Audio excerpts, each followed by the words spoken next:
Grateful to be joined as well by Chairman Kane, terrific military person, members of the cabinet, members of Congress, members of the United States Armed Forces, veterans, and many other distinguished guests. We gather today to honor the incredible service members who rest in glory in this cemetery and burial grounds around the world and in 1,000 lonely places known only to God. In every hour of peril, in every moment of crisis, American warriors have left behind the blessings of home and family to answer their nation's call. They've offered all that they had within them and given their last breaths to each and every one of us that we might live safe and breathe free. This morning we pay tribute to their immortal deeds. We share in the sorrow of their beloved families, and as one nation we give thanks for the ultimate gift they have so selflessly given to all of us. These warriors, and that's what they are, as great, great warriors, picked up their mantle of duty and service, knowing that to live for others meant always that they might die for others. They knew that. They asked nothing for it. They gave everything, and we owe them everything and much, much more. Each of the service members who have made the supreme sacrifice for our nation has also left an unfillable void and an unbreakable silence in the lives of all who love them. For the families of the fallen, you feel the absence of your heroes every day in the family. These are great families. These are wonderful families. In the familiar laugh no longer heard, the empty space at Sunday dinner, or the want of a hug or a pat on the back that will never come again. Every Gold Star family fights a battle long after the victory is won, and today we lift you up and we hold you high. Thank you, thank you, thank you for giving America the brightest light in your lives. It's what you've done. We will never, ever forget our fallen heroes, and we will never forget our debt to you. This Memorial Day is especially significant as we commemorate 250 years since the first American patriots fell on the field of battle. 2.5 centuries ago at Lexington Green, Concord Bridge, Bunker Hill, brave Minutemen and humble farm boys became the first to give their lives for a nation that did not yet have a name. With their deaths, men like John Brown, 23, Samuel Hadley, 28, and Abner Hosner, 21, ignited the flame of liberty that now lights the inspires everybody and the entire world. Those young men could never have known what their sacrifice would mean to us, but we certainly know what we owe to them. Their valor gave us the freest, greatest, and most noble republic ever to exist on the face of the earth, a republic that I am fixing after a long and hard 4 years. That was a hard 4 years we went through.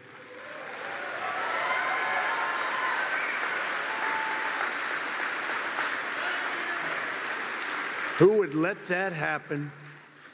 People pouring through our borders unchecked, people doing things that are indescribable and not for today to discuss. But the republic that is now doing so very well, we're doing so very well right now, considering the circumstances, and will do record-setting better with time. We will do better than we've ever done as a nation, better than ever before, I promise you that.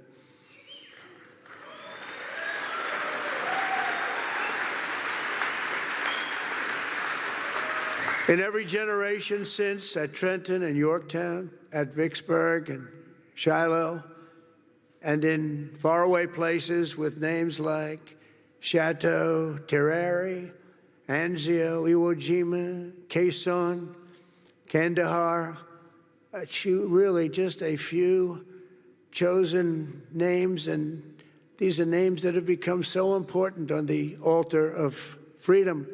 They plunged into the crucible of battle, stormed into the fires of hell, charged into the valley of death, and rose into the arms of angels. The sacrifice that they made was not merely for a single battle, a long ago victory, or a fleeting triumph, decades or centuries past. Their sacrifice was for today, tomorrow, and every morning thereafter. Every child that lives in peace, every home that is filled with joy and love, every day the Republic stands is only possible because of those who did what had to be done when duty called, and the cost was everything to them and to their families. Our debt to them is eternal, and it does not diminish with time. It only grows and grows and grows with each passing year. The greatest monument to their courage is not carved in marble or cast in bronze. It's all around us, an American nation, 325 million strong, which will soon be greater than it has ever been before. It will be. And so today we uphold the memory of our heroes, as people have done since ancient times, by telling their stories and exalting their names. Senior Master Sergeant Elroy Harworth was a young, beautiful man from Earhart, Minnesota, when he enlisted in the Air Force and was sent to Vietnam. 59 years ago this very week, Elroy and his crewmates climbed into the dark skies over Da Nang on a classified mission known as Operation Carolina Moon. Their aim was to blow up a key enemy bridge, and while other crews had tried and failed, they were determined to try and get it done in face of extreme danger, and they knew how bad it was. As their C-130 closed in on its target, and Elroy jockeyed his 5,000 pounds of explosives into position, the aircraft came under unbelievably intense fire. They'd never seen anything like it. Try as they might, they were hit as the plane swung low and they went down deep in enemy territory. Elroy was just 24 years old when he gave his life for America, leaving behind a beautiful young wife who was 7 months pregnant. That meant Elroy would never know the joy of meeting his son Troy or seeing him grow, and he would never have the pride to watch his son follow in his father's footsteps and serve 2 decades in the U.S. Army. Sergeant First Class Troy Harworth is with us today, joined by his wife Sonia and their son John, the grandson Elroy never got to hold. Thank you, Troy, and thank you, John, and above all, thank you, Elroy. Thank you very much. Please stand up. Thank you, wherever you may be.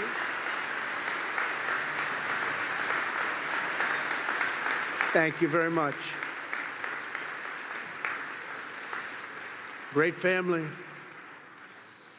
Corporal Ryan McGee of Fredericksburg, Virginia, knew from the time he saw the towers fall on 9/11 that he wanted to be an Army Ranger.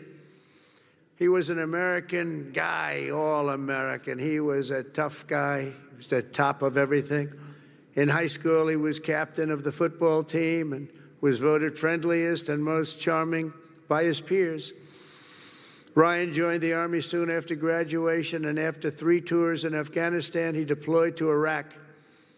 He and his unit were tasked with hunting down a weapon facilitator and a suicide bomber cell near Baghdad, a vicious, vicious cell, killing many, many people.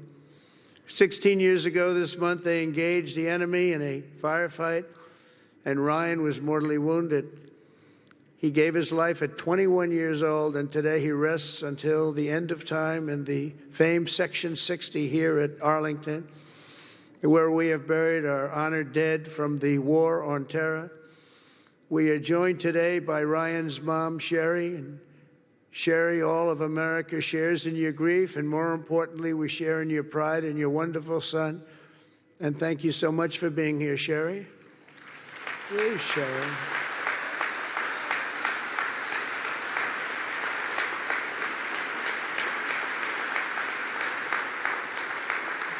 Thank you, Sherry. Thank you very much. On behalf of everyone. This crowd is so big, she's hard to find. Once I saw her, she really stands out. Thank you, Sherry, very much.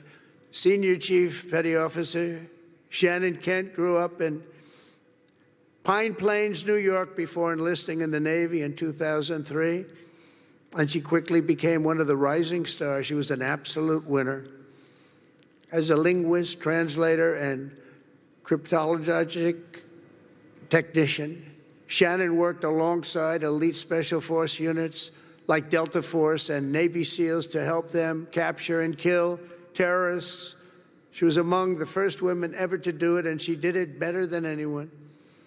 In January 2019, Shannon was on her 5th combat deployment, embedded with a team hunting ISIS terrorists through the streets of Syria when a suicide bomber detonated his weapon, killing Senior Chief Kent and 3 other wonderful, beautiful Americans. She left behind her husband, Joe, and their 2 sons, 3-year-old Colt and 18-month-old baby Josh. Today, Shannon rests in peace on these grounds alongside her comrades.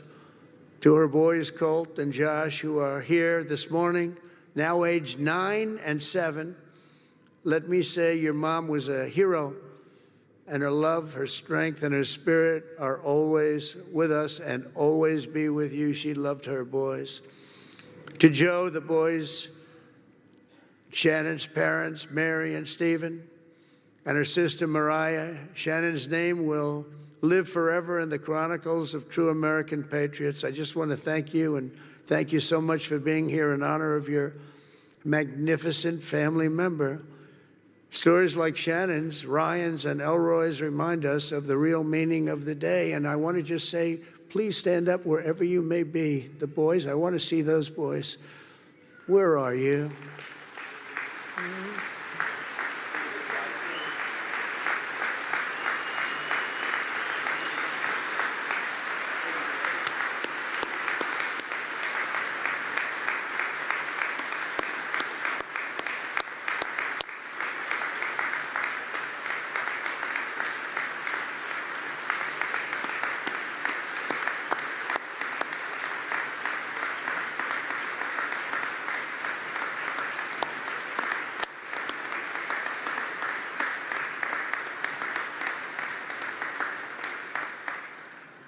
Yeah, good-looking guys.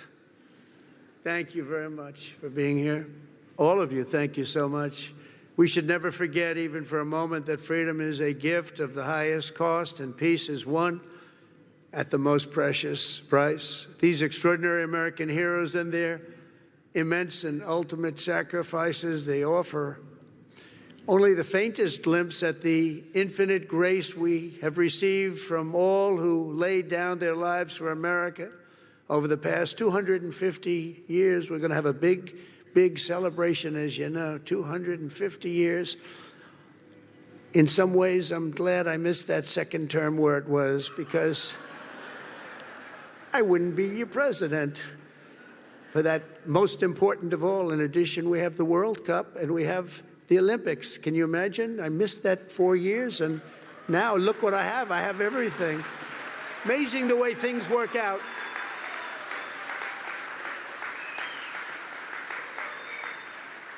God did that. I believe that too. God did it. You know, I got the World Cup and I got the Olympics. The 250 years was not mine. I'd like to take credit. But I got the Olympics, I got the World Cup when I was president. And I said, boy, it's too bad I won't be president then. And look what happened. I turned out And we're going to have a great time. We're going to have a great celebration. But most important of all is the 250th anniversary. That blows everything away, including the World Cup and including the Olympics, as far as I'm concerned. In any corner of this cemetery, at any resting place for our war dead, anywhere on earth, you'll find untold stories of equal heroism and heartbreak, unmatched patriotism and devotion, and acts of selflessness and courage so enormous they defy comprehension. Most people can't even imagine it. Great poets have written that it's love which moves the sun and the stars, but here on the sacred soil, right where we are, we're reminded that it's love which moves the course of history and moves it always toward freedom, always. From Bunker Hill to Bastogne to Cantigny to Coral Sea, from Gettysburg to Guadalcanal and Concord to Kabul. America's best and America's bravest have fought, bled, and died so that we could pick up the torch of liberty, raise it high, high, high, and carry it onward to places they could never have dreamed of before. Today we honor their memory. We remember their gallantry. We just revere, in the highest sense, we just revere their incredible legacy.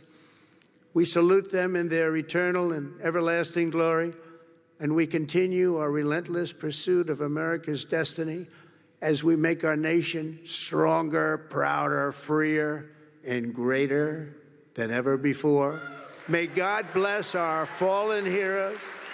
May God bless our Gold Star families, and may God bless the United States of America. Thank you very much, everybody. Great honor. Thank you.